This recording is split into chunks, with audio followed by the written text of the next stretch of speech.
Des de la DOP de Siurana estem fent aquests tallers infantils de tast d'oli a les escoles. Estan enfocats bàsicament a que la canalla conegui les diferències entre un oli d'oliva verge extra Siurana i el que és un oli d'oliva refinat. Diferències en quant a salut, en quant a aromes i en quant a sabors. El taller té una part teòrica on s'explica la producció dels diferents tipus d'oli i una part pràctica de tast. Els fem un tast de professionals i on ells, mitjançant pistes, van trobant les diferències del sabor, de l'aroma.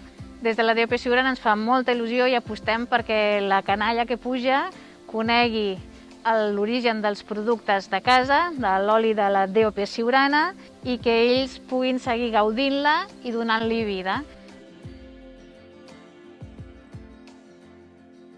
Ens han explicat quin és el procés de l'oli, quins tipus d'oli hi ha. Ens han explicat com distingir l'oli bo i l'oli dolent. Els hem tastat i també els hem olorat. I també hem après què vol dir DOP Siurana